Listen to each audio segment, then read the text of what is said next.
அன்பு மாணவ செல்வங்களுக்கும் கல்வி விதைகளின் கனிவான வணக்கம். இன்னைக்கு இந்த காணொலியில நம்ம என்ன பார்க்க போறோம் அப்படின்னு பார்க்கறதுக்கு முன்னாடி நம்மளுடைய சேனலை இது வரைக்கும் நீங்க சப்ஸ்கிரைப் பண்ணாம தான் பார்க்குறீங்க அப்படின்னாலும் இல்லை புதுசாக பார்க்குறீங்க அப்படின்னாலும் தயவு செஞ்சு சப்ஸ்கிரைப் பண்ணி பெல் பட்டன் அழுத்தி ஆளுங்கிற நோட்டிஃபிகேஷன் கொடுத்துருங்க. அது இல்லாமல் தம்ஸ் அப் பட்டன் கொடுங்க, லைக் பட்டனை கொடுத்துருங்க. உங்கள் நண்பர்களுக்கு இதை ஷேர் பண்ணுங்க. இது உங்கள் கல்வி விதைகள் வலையொலி. இன்னைக்கு இந்த காணொலியில் நீங்கள் பார்க்க போகிறது என்னன்னு பார்த்தீங்கன்னா, 10ஆம் வகுப்பு தமிழ் பாடப்புத்தகம் மாற்றப்பட்டது அப்படிங்கிறது உங்களுக்கு எல்லாருக்கும் ஒரு விஷயம். அதில் நாம் இயல் 1, இயல் 2 நீக்கப்பட்ட வினாக்களையும் புதிதாக சேர்க்கப்பட்ட வினாக்களையும் குறித்து நம்ம பார்த்தோம். அதனுடைய தொடர்ச்சி தான் இந்த காணொலியில் பார்க்க போகிறோம். அது இயல் 3ல் எந்தெந்த வினாக்களை நீக்கிக்கிறாங்க, எந்தெந்த வினாக்களை வரிசை மாற்றி அமைத்திருக்கிறார்கள், எந்தெந்த வினாக்கள் தூக்கிட்டு அதுக்கு பதிலாக வேறு வினாக்கள் வைத்திருக்கிறார்கள் அப்படிங்கிறதையும் நாம் இந்த காணொலியில் பார்க்க போகிறோம். வீடியோவை ஸ்கிப் பண்ணாமல் பாருங்கள். நம்மளுடைய இளந்தமிழ் வழிகாட்டி நம்ம விரைவில் உங்களுக்கு கைகளில் கிடைக்கிற மாதிரி நம்ம ரெடி பண்ணிட்டுருக்குறோம். உங்களுக்கு இந்த அகாடமிக் இயர் ஜூனில் கண்டிப்பாக உங்களுக்கு புக் கையில் கிடைச்சிரும். இப்போ என்னென்ன மாற்றங்கள் இருக்குது அப்படிங்கிறத நம்ம பார்க்குறதுக்கு முன்னாடி நம்ம சேனலை இது வரைக்கும் நீங்கள் சப்ஸ்கிரைப் பண்ணலாம். மறக்காமல் சப்ஸ்கிரைப் பண்ணி பெல் பட்டன் அழுத்தி ஆளுங்கிற நோட்டிஃபிகேஷனை கொடுத்துருங்க.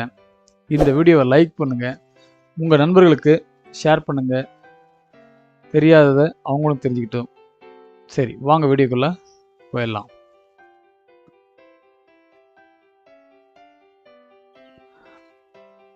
பத்தாம் வகுப்பு தமிழ் 2025-26 நீக்கப்பட்ட வினாக்கள் சேர்க்கப்பட்ட வினாக்களை குறித்து நம்ம பார்த்துட்டு இருக்கிறோம்.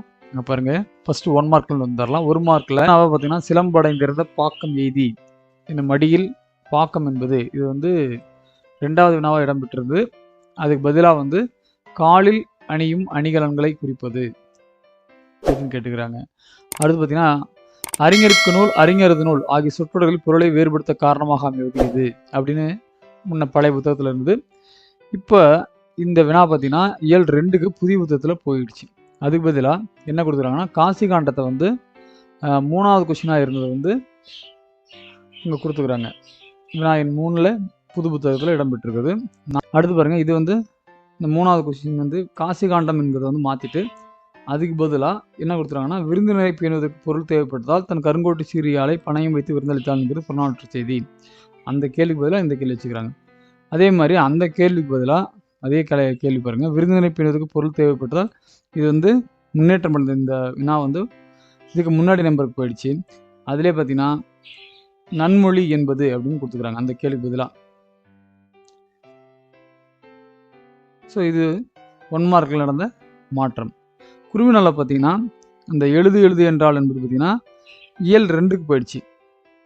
அதே பார்த்தீங்கன்னா இதில் செங்கீரை ஆடுதலில் எந்தெந்த அணிகலன்கள் சூட்டப்படுவதாக முத்துக்குமார சுவாமி பிள்ளைத்தமிழ் குறிப்பிடுகிறது. அடுத்து பாருங்க, 2வது கேள்வி, இரடி பொம்மல் பெருகுவீர் இத்தொடர் உணர்த்தும் பொருளை எழுதுக. இந்த பாடத்தை நீக்கிட்டாங்க.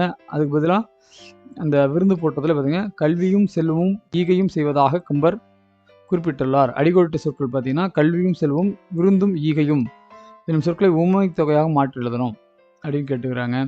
அடுத்து பாருங்க, இதில் கடைசி வினாவாக இருந்தது, பாரதியார் கவிஞர் நூலகம் சென்றார் அவர் யார் ஆகிய தொடர்களில் எழுவாயுடன் தொடரும் பயனிலைகள் யாவை அப்படிங்கிறது. இதில் பாருங்க, தண்ணீர் குடி தயிர் குடம் தொகை நிலைத்தொடர்களை விரித்து தொடரில் அமைக்க முன்பு புத்தகத்தை பார்த்தீங்கன்னா இயல் 2ல் இது இடம்பெற்றது. இப்போ 3வது இயலில் கொடுத்துக்கிறாங்க. அடுத்து பாருங்க, சிறுவினால பார்த்தீங்கன்னா எல்லா கேள்வியும் மாற்றிட்டாங்க. 3வது இயலில் எல்லாம் நீக்கிட்டு வேற வினா வச்சுக்கிறோம். முற்றிலும் புதிய வினாக்கள் சிறுவினா அனைத்துமே. கண்ணுரங்கு காலையிலே நீ எழும்பு மாமலை பெய்கையிலே மாம்பூவே கண்ணுரங்கு பாடினேன் தாலாட்டு ஆடி ஆடி ஓய்ந்திருங்கு தாலாட்டு பாடலம் என்ற தொடர் வகைகளை எழுதுக இருந்தது. அதுக்கு பதிலாக இன்மையிலும் விருந்தோம்பல் குறித்து புறநானூற்று பாடல் தரும் செய்தியை எழுதுக. அடுத்து பாருங்க, பலர் புகுவாயில் அடைப்ப கடவுணர் வருவீர் உள்ளீரோ வினவதி 2 வருஷத்துக்கு முன்னாடி தான் இது 2. இப்போ மறுபடியும் இந்த வினாவை நீக்கிட்டு தீயநாதபுரி முருகன் குழந்தையாக அணிந்திருக்கும் அணிகளும் செங்கிரை ஆடி நயத்து விளக்குக. இது இயல் 6ல் கொடுத்துருந்தாங்க. அதை இப்போ இயல் 3க்கு மாற்றி வச்சுட்டாங்க. அது பாருங்க, புதிதாக இரவில் வருவோர் தங்குவதற்கு வீட்டின் முன்பு திண்ணையும் அது தலை வைக்க திண்டும் அமைத்தனர். திருவிழா காலங்களில் ஊருக்கு வரும் புதியவர்களை அழைத்து அன்போடு விருந்தளிப்பது சில இடங்களுக்கு காணப்படுகிறது. இப்படியாக காலமாற்றம் தமிழர் விருந்தோம்பல் ஏற்படுத்திய மாற்றங்களை குறித்து எழுதுக. அதே கொஸ்டின் கொஞ்சம் மாடிஃபை பண்ணி பாருங்க. தனித்து உண்ணாமை என்பது தமிழரின் விருந்தோம்பல் பண்பின் அடிப்படையாக இருந்தது. இப்பண்பு இக்காலத்தில் அடைந்துள்ள மாற்றங்களை பட்டியலிடுக. அடுத்து பாருங்க, 4வது கேள்வி.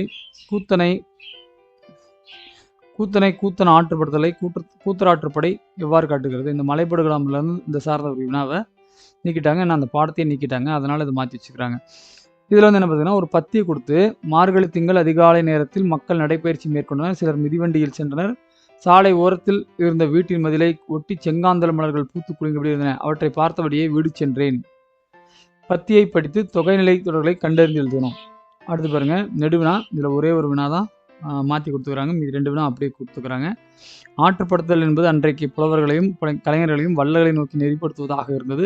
அது இன்றைய சூழலில் ஒரு வழிகாட்டுதலாக மாறிப்பதை விளக்குக. அதுக்கு நெடுவினா பார்த்தீங்கன்னா, சங்ககால தமிழர்களின் விருந்தோம்பல் பண்பினை சான்றுடன் விளக்குக அப்படின்னு கேட்டுக்கிறாங்க. அது பார்த்தீங்கன்னா, மொழி ஆல்பமில் எந்த வினாவும் நீக்கப்படலை. அதுக்கு பதிலாக அந்த நயம் பாராட்டுகளை மட்டும் அந்த என்ன கொடுத்துக்கிறாங்க, என்னென்ன நயங்கள் இடம்பெற வேண்டும் அப்படிங்கிற குறிப்புகளை கொடுத்துட்டாங்க. கடல் சூழ்நாகை காத்தான் தன் சத்திரத்தில் அந்த பாட்டு தான். அந்த பாட்டுக்கான நயம் பாராட்டுகளை இந்த குறிப்புகள் தான் இடம்பெறணும்னு சொல்லி கொடுத்துக்கிறாங்க. அடுத்து பாருங்க, மொழியோடு விளையாடலை கலைச்சொல் அறிகை என்பதை வந்து படிப்போம் பயன்படுத்தணும்னு அந்த ஹெட்டிங்கில் கொடுத்து அதில் இருந்து எல்லாத்தையும் தூக்கிட்டாங்க. அது என்னென்னு பார்த்தீங்கன்னா, classical literature, Epic literature, devotional literature, ancient literature, regional literature, folk literature, modern literature, இது எல்லாத்தையும் நீக்கிட்டு அதுக்கு பதிலாக பாருங்கள், hospitality, wealth, baby shower, house warming, feast அப்படிங்கிற இந்த 5 புதுசாக கொடுத்துக்கிறாங்க. ஸோ 3ல் நீக்கப்பட்ட வினாக்களையும் சேர்க்கப்பட்ட வினாக்களையும் பார்த்துட்டு இருக்கிறோம். இந்த சேஞ்சஸாக பண்ணிக்கிறாங்க. இது வேணால் நீங்கள் வந்து பிரிண்ட் அவுட் எடுத்து வச்சுக்கோங்க. இது உங்களுக்கு யூஸ்ஃபுல்லாக இருக்கும். பழைய கைடு நீங்கள் வச்சுருந்தீங்கன்னா அது பழைய கைடு வச்சுக்கிட்டு இந்த வினாக்கள்லாம் பழைய வினாக்கள்லாம் ஸ்ட்ரைக் அவுட் பண்ணிவிட்டு புதிய வினாக்கள் நீங்கள் படிச்சுக்கலாம். நம்மளுடைய இளந்தமிழ் வழிகாட்டிலும் பார்த்தீங்கன்னா, பழைய கைடு நீங்கள் யாராவது வாங்கியிருந்தீங்கன்னா இதை வந்து ஒரு பிரிண்ட் அவுட் எடுத்து வச்சுக்கிட்டு இதற்கான புதிய கேள்விகளை நம்ம வந்து விரைவில் வெளியிட போகிறோம். புதிய புத்தகத்தில் இடம்பெற்ற வினாக்களை அனைத்தையுமே நம்ம விரைவில் உங்களுக்கு வந்து வழிகாட்டியாக எளிமையான ஒரு வழிகாட்டியாக விரைவில் அமைத்து கொடுப்போம். அது ஜூன் மாதம் உங்கள் கைகளில் கிடைக்கிற மாதிரியே பண்ணிவிடுவோம். மே இறுதி அல்லது ஜூன் முதல் வாரத்தில் உங்களுக்கு கிடைக்கிற அளவுக்கு கரெக்டாக ரெடி பண்ணி கொடுத்துருவோம். அது வரைக்கும் நீங்கள் நோட் எழுதுகிற மாதிரி இருந்துச்சுன்னா நம்ம போடுற இந்த யூடியூப்போடைய கொஸ்டின் அண்ட் ஆன்சர் வந்து நீங்கள் பார்த்து எழுதிக்கலாம். ஓகே, வேறு ஏதாவது டவுட் இருந்துச்சுன்னா நீங்கள் சொல்லுங்கள். இந்த காணொலி குறித்த கருத்தும் இந்த மாற்றங்கள் செய்யப்பட்டது குறித்தும் உங்களுடைய கருத்து போடுங்க, பார்த்து நானும் தெரிஞ்சுக்கிறேன். இந்த காணொலி எப்படி இருந்துங்கிறத கமெண்ட்ஸில் போடுங்க, நண்பர்களுக்கு ஷேர் பண்ணுங்கள். கண்டிப்பாக இது வந்து ஒரு தேவையான ஒரு காணொலி தான் உங்களுக்கு. மீண்டும் மற்றொரு காணொலி உங்களை சந்திக்கும் வரை உங்களிடமிருந்து விடைபெறுவது உங்கள் கல்வி விதைகள் வலைதளம். நன்றி, வணக்கம், வாழ்க வளமுடன்.